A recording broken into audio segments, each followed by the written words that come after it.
Hello, Virgo, Sun, Moon, Rising, and Venus signs. Kamusta kayo? Sana po'y nasa mabuti kayong kalagayan. Welcome back po sa Star Tarot. Kung bago kayo rito, welcome din kayo. Thank you for your support. I truly appreciate it. God bless you all. Virgo, wish upon a star. Ayan, napakaganda. Pinag-wish kayo, no? So, siguro, Virgo, before that, no? Be careful with what you wish for. Kasi baka yung universe naghihintay na lang ng kung anong sasabihin ninyo at yan ay ibibigay agad sa'yo. Kaya be careful with what you wish for kasi baka yan ay mag-come to fruition agad-agad, no? So, wish upon a star. Navigate, beacons of light in the night sky are there to guide you. Napaka-blessed ninyo, napaka-swerte ninyo kasi you're divinely guided. No, divinely guided ng inyong spirit team, no, ng Panginoon, ng inyong spirit team, yung mga guardian angels ninyo are there to guide you at all times. No, they are helping you, guiding you on how you're going to navigate your circumstances. Unleash, hold nothing back, expand into the universe. Ayan. So, meron dito mga bagay, no? Kailangan ninyo na itong ilabas, i-unleash. Wag na ninyong pigilan, wag na ninyong itago, wag na kayong mag-play small. You know, it's about time na to unleash your talents, your skills, and gifts. Kung ano pa man ang kaya ninyong gawin, ano, wag na ninyong itago yan, wag na ninyong ikip sa sarili ninyo yan. I-share nyo na yan, ipakita nyo na yan. No? Kasi maraming makikinabang dyan, marami kang may inspire yung ganun. So, eternity, give yourself permission to slow down. Kasi alam mo, Virgo, napaka-workaholic mo, 'di ba? Napakasipag mo, napakatyaga mo, napaka-diligent mo. Kaya, bigyan mo naman ng panahon ng sarili mo na magkalma. 'Di ba? Kalma. Okay? Hindi lahat kailangang tapusin all at once, 'di ba? Slow down. Mag-move in a slow pace para nang sa gayon nakakahinga ka naman in between, okay? Kasi mabilis ka din gumalaw, as in ano ka para kang tangkirit kumbaga, no? Nagtatangkirit sa sobrang sipag mo, sa sobrang dedicated mo sa trabaho, talagang pinagsisikapan mo, pinagtatrabahuan mo to your best that you can, no? We have thrive. There's enough space for the moon and her stars not to tear each other down. Ayan. So, panahon na din para mag-thrive kayo. Marami pang oportunidad, no? Na dadating sa inyo sa ngayon, and that is going to give you a chance to thrive, to expand, to explore new things, diba? Maraming pintong nagbubukas para sa inyo sa ngayon. At talagang papunta kayo sa pag-grow, sa pag-asenso, sa pagyaman. Kaya good luck sa iyo, Virgo. What else? We have, oh wow, swerte, 'di ba? Virgo, ito na yung time ninyo. Siguro talagang magbibiglang yaman kayo ngayon, ano? This is for first half of April, 'di ba? Yung reading na 'to. Kaya swertehin siguro talaga kayo ngayong April, no? Ang daming opportunity ninyo, may wish kayo, pinag-wish kayo, so siguro yan ay maaaring ibigay agad sa'yo, diba? Wheel of Fortune, this is good luck and good fortune on your side, kaya magkakaroon ng mga movement sa buhay ninyo, magkakaroon ng mga pagbabago sa buhay ninyo, sa iba't ibang parte, no? Mababalot kayo ngayon ng swerte. Kaya sa unang-una sa pera, siswertehin kayo sa pera, siswertehin kayo sa paghahanap ng trabaho, sa negosyo, kahit anumang parte ng buhay ninyo, mababago na yan for the better, no? There are positive changes happening sa buhay ninyo. So, yung mga sitwasyon ninyo, magbabago, iikot na yan, no? At mas lalong mag-i-improve, mas lalong gaganda, at mas magiging mas maayos. Emperor. Napakaganda din. This is about stability.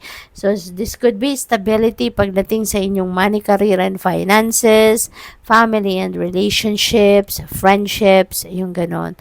No? Balanse. Merong balanse ang lahat. Kaya magiging masaya ka rito kasi, syempre, pag balanse ang lahat, 'di ba? Maganda ang pakiramdam natin. At is tayo, kampante tayo, at 'yun ang maaring mangyari sa buhay ninyo. No? Kasi si Emperor is about stability. Pwede rin ang pagkakabalahan ninyo ngayon is majorly pang kaperahan, ano? Finances. So, siguro sa ngayon, magiging stable na din kayo financially. Maaaring magkakaroon na rin kayo ng pagkakataon dito to build your own financial empire, yung ganon, ano? So, pagpapayaman, ano talaga, pag-grow ng inyong pera, no? Maaaring pagkakaabalahan ninyo sa ngayon. And Six of Wands, look at this. This is victory energy. You're claiming your success. You're claiming your victory at this time, Virgo. And ang tagumpay na to, bunga ito ng pagsisikap ninyo. This is you reaping the rewards of your hard work. Sa ngayon, meron ditong financial reward din. So, meron mabibigay din sa inyong pera, bonus, promotion, mga ganon. And magiging sikat kayo. No? Kung nasa social media kayo, lalo-lalo na, maaaring magkaroon kayo na mas maraming following sa ngayon, mas maraming subscribers, yung ganon, nagiging patok na patok yung mga content ninyo, no, na nilalabas, maaaring ganon. Full energy. This is new beginning. So, meron kayo ditong papasuking bagong ganap din sa buhay ninyo. This is something na baka, kumbaga parang adventure para sa'yo, no? This is something na totally different from what you used to do, no? This is totally different from what you used to, tawag dito, yung pinagkakaabalahan ninyo, yung ganon. What else? We have wellness. Ayan. Sabi dito, live a healthier lifestyle. So, panahon na para alagaan ninyo ang inyong sarili. Okay? Mag-exercise. Kung fit naman kayo mag-exercise, mag-maintain ninyo yan. Kumain ng masustansya, no? Be careful. And be mindful and be careful of what you ingest, 'di ba? Kung anong kinakain ninyo, ano yung nilalagay ninyo, pinapasok ninyo sa inyong katawan, ano? Be careful and be aware, no, na dapat healthy lang as much as possible. We have flexibility. Ayan, adapt slowly by using versatility, compromise, adaptation, change, etc. So, be flexible in your methods. Okay?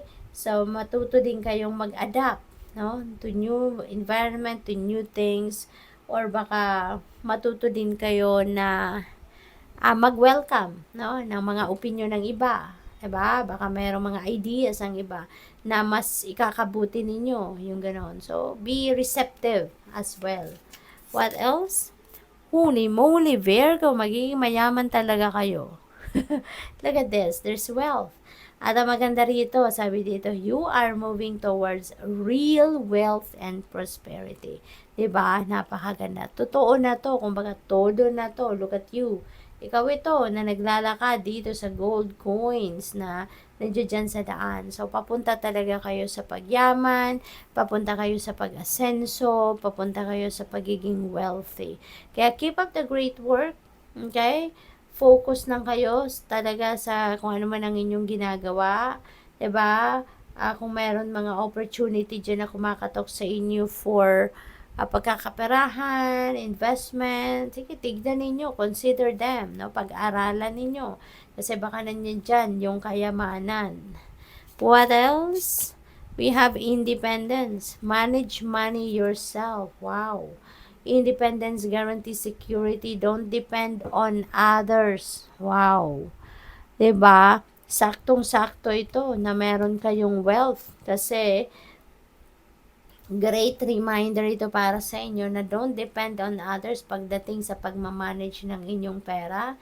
You can ask for financial advice, you know? Pero kayo pa rin dapat ang masusunod, no? Kayo pa rin yung magma-manage talaga ng inyong pera, kayo pa rin ang maghahawak ng inyong pera, kayo pa rin yung masusunod kung saan ninyo ilalagay ang inyong pera. So, good luck sa'yo, Virgo.